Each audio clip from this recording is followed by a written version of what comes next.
Factory लगाने में, और उसी प्रॉब्लम को सस्टेन करने के लिए एक दूसरी प्रॉब्लम हमें खड़े करना पड़ेगा, डैम्स।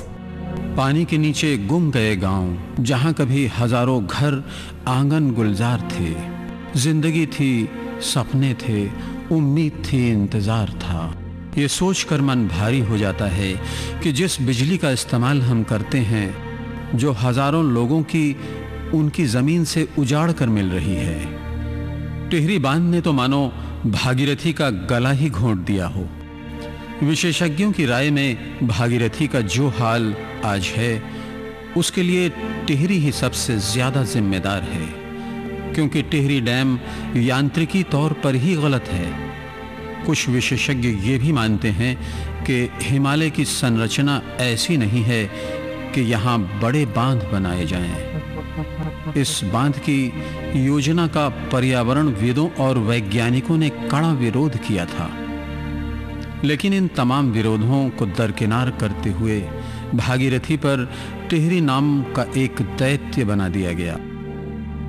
टिहरी के रिजर्वायर की लंबाई 44 किलोमीटर, और वहीं पर चाइना में जो डैम बना टीजीपी डैम, उसके रिजर्वायर की लंबाई 660 किलोमीटर। हाइट कम है, रिजर्वायर का लेंथ है 660 किलोमीटर। यही शो करता है कि हमारा टेक्नोलॉजी गलत है। तो टीजीपी जो आप टिहरी डैम बनाया है, हाई स्लोप, और चाइना की तुलना करें टीजीपी डैम का तो 18 गुना ज़्यादा स्लोप आपकी टिहरी का है। ये शो करता है कि आपका जो मेथोडोलॉजी है वो इंजीनियरिंग मेथोडोलॉजी नहीं है। आपने हाइपोथेटिकल वे में डैम का साइट सेलेक्ट किया, बनाया।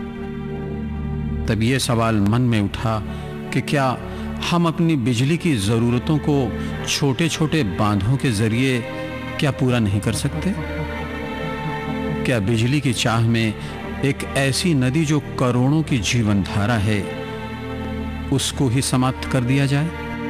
हम इस बात से सहमत हैं कि बांध हमारी ज़रूरत तो है, लेकिन क्या हमारी ज़रूरतें छोटे छोटे बांध नहीं पूरी कर सकते? क्या ऐसा संभव नहीं कि विकास और वैभवशाली अतीत साथ साथ सफर करें? मैंने माइक्रो डैम सिस्टम का डिजाइन करके उनको दिया, प्रेजेंट किया, और मैं कहा कि यदि गंगा की भागीरथी, विलंगना और सब छोटी छोटी नदियां हैं, बहुत ज़्यादा नदियां हैं, उनको यदि माइक्रो डैम सिस्टम लगाया जाए तो मैं कैलकुलेट करके दिया था, प्रेजेंट किया था कि 18,000 मेगावाट केवल भागीरथी से आप जनरेट कर सकते हैं without deteriorating the water quality. Water quality को बिना खराब किए हुए, बिना लैंडस्लाइड को इन्हांस किए हुए, भूस्खलन उस क्षेत्र में इतना जबरदस्त हो गया है, ग्राउंड वाटर पॉल्यूशन का जो भयावह प्रॉब्लम हो गया है, ऐसा समाधान निकालना चाहिए। और वो है भी मुमकिन कि हम ये एक तो बहुत बड़े डैम ना बनाएं, छोटे डैम बनाएं। जैसे चाइना के अंदर क्या किया है उन्होंने, जहाँ पे नदी के अंदर थोड़ा सा फॉल अवेलेबल होता है वहीं पे उन्होंने क्रिएट करके पावर जनरेट कर लेते हैं, अपने टर्बाइंस वगैरह ला देते हैं। तो हमको भी इस तरह कुछ करना चाहिए कि छोटे छोटे डैम बना के और बहुत सारे बनाएं, तो उससे जो है क्या होगा कि गंगा डूब भी नहीं होगी, हमें पावर भी जनरेट हो जाएगी, और जगह जगह जो एक जो पावर मिल जाएगी तो उससे जो पावर का लॉस होता है वो भी बहुत कम हो जाएगा। और सबसे बड़ी बात यह है कि जब हम बड़े डैम बनाते हैं तो गंगा का पानी जब डाइवर्ट करते हैं तो वो ऐसे रास्ते से जाती है जहाँ पे जमीन बहुत प्यासी होती है। तो जो पानी गंगा का उस रास्ते से जब नए रास्ते से जाता है तो सारा जमीन के अंदर चला जाता है और गंगा जो है लुप्त हो जाती है। तो ये जो बड़ी प्रॉब्लम हो गई है ये इससे अवॉइड हो जाएगी, और हमको इस तरह ही करना चाहिए जिससे ये दोनों चीज़ें, हमारे डैम भी बनते रहें, पावर भी जनरेट होता रहे और गंगा डूब भी ना हो। टिहरी के बाद हमारा अगला पड़ाव बना देवप्रयाग। यहाँ पर भागीरथी और अलकनंदा 1500 फीट की ऊंचाई पर मिलती है। यहाँ पर अलकनंदा अपनी सहायक नदियों धौली, विष्णु, गंगा और मंदाकिनी के साथ भागीरथी में जा मिलती है। यहीं से सभी धाराएं गंगा के नाम से आगे की ओर बढ़ती हैं। हिमालय की सकरी और गहरी घाटियों में 250 किलोमीटर तक की दूरी पूरी करने के बाद ऋषिकेश की निचली पहाड़ियों में बहने लगती है गंगा। भीड़ भाड़ और शहरी सभ्यता की गंदगी से सामना यहीं से शुरू होता है। इससे पहले भी जगह जगह तीर्थ स्थलों के नाम पर छोटे मोटे शहर अपना कचरा गंगा में गिराकर इसे प्रदूषित करते हैं। ऋषिकेश में सैकड़ों छोटे बड़े मंदिर हैं। रोजाना पूजा पाठ और आरती के लिए हजारों हजार तीर्थयात्री और पर्यटक यहाँ आते हैं। विशेष मौकों पर यह संख्या लाखों में होती है। गंगा की जलधारा में भक्ति के कई रंग हमें देखने को मिले। शाम के समय परमार्थ निकेतन के इस घाट पर गंगा आरती हुई।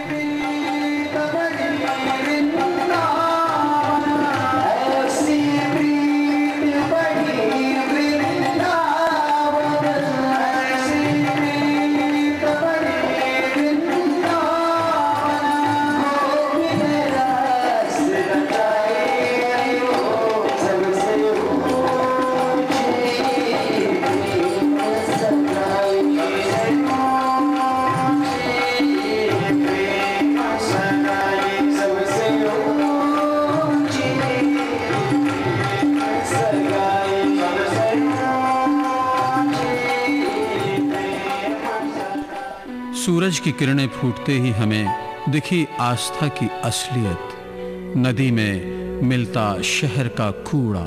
अपनी जरूरत के मुताबिक कभी गंगा मोक्षदायिनी बन जाती है तो कभी जरूरत के हिसाब से हम इसे सिर्फ बहता पानी मान लेते हैं। गंगा की अपार जल राशि पर हमसे पहले अंग्रेजों की नजर पड़ी थी।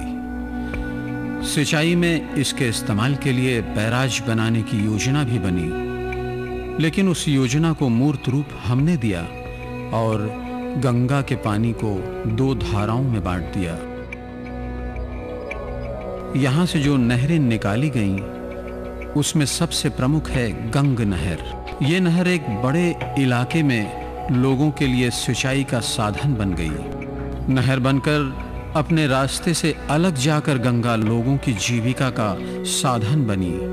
पानी तो जीवन है, लोगों के लिए, जानवरों के लिए, पौधों के लिए। पानी का इस्तेमाल तो सबकी जरूरत है, लेकिन इस पानी के रखरखाव की जरूरत को हम कब पहचानेंगे?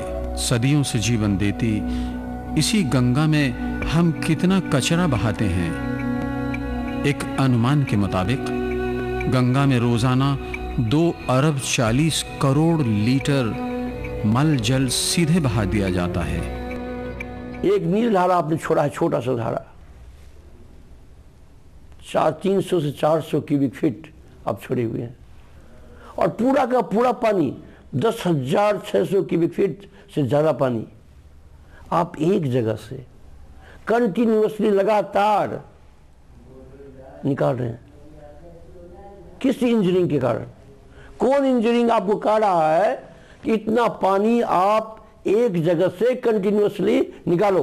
कोई टेक्नोलॉजी है? विश्व के किसी भी रिवर सिस्टम का इतना जबरदस्त दोहन नहीं हो रहा है। जब पूरा का पूरा पानी आप निकाल रहे हैं, इसका इंपैक्ट आप नहीं समझ रहे हैं। इसका इंपैक्ट, सबसे जबरदस्त इंपैक्ट क्या है?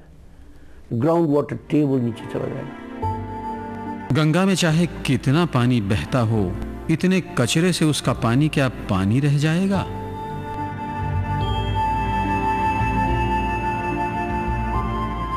माना जाता है कि हर की पौड़ी घाट पर कभी अमृत गिरा था, लेकिन आज वास्तविकता ये है कि इस अमृत स्थल पर लाखों टन हम कचरा गिरा रहे हैं। देहरादून की लोक विज्ञान संस्थान की रिपोर्ट में ये बात सामने आई है कि हरिद्वार के सिर्फ 2 बड़े नाले, ललता राव पुल और ज्वालापुर, मिलाकर 140 लाख लीटर से भी अधिक मलजल सीधे गंगा में छोड़ते हैं। सीधे गंगा में छोड़ा जा रहा अवशिष्ट जल केंद्रीय प्रदूषण नियंत्रण बोर्ड द्वारा संशोधित अवशिष्ट जल के मानकों से 6 गुना अधिक प्रदूषण करता है। तब क्या सवाल नहीं उठना चाहिए कि प्रदूषण को कम करने के लिए क्या किया जा रहा है और निगरानी करने वाली संस्थाएं क्या कर रही हैं? क्या उन्हें नहीं मालूम कि नियमों को ताक पर रखकर गंगा को प्रदूषित करने का काम जारी है? या फिर यह समझ लें कि उनकी जानकारी में तमाम चीजें हैं, लेकिन वो कुछ करने की मंशा नहीं रखते। सबसे जो यदि टेहरी डैम से भी जो कैंसर रोग, जबरदस्त कैंसर रोग गंगा को कहा जाए, वो भीमगोड़ा बैरेज है। और भीमगोड़ा बैरेज के बाद नरोड़ा बैरेज, जब 200 लगभग 200 किलोमीटर डाउन स्ट्रीम में आप 100% पानी निकाल रहे हो कैनाल में। कितना बड़ा अन्याय। इतना ही दूरी में पूरा का पूरा पानी आप गंगा जल, मौलिक जल, ओरिजिनल वाटर अब निकालते चले जा रहे हैं। क्यों नहीं इस पर ध्यान सरकार दे रही है? चिल्ला कर मैं बार बार रिक्वेस्ट किया, मिनिस्ट्री में जा करके रिक्वेस्ट किया,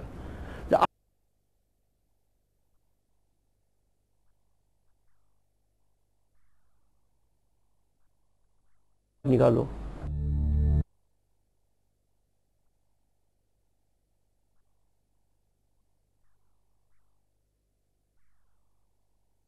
हरिद्वार से मैदानी यात्रा करते हुए गंगा गढ़मुक्तेश्वर, फर्रुखाबाद, कन्नौज और बिठुर होते हुए कानपुर पहुंचती है। कानपुर से गंगा ऐसे गुजरती है जैसे अग्नि परीक्षा से गुजर रही हो।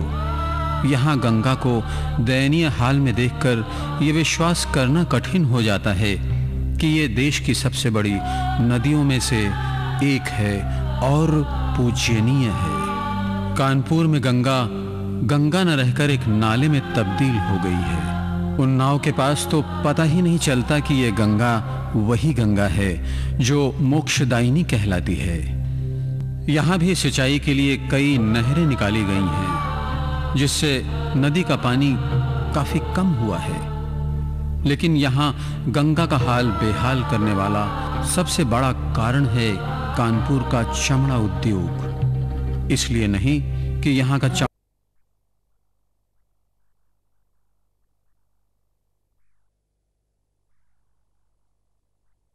गंगा पर निर्भर है।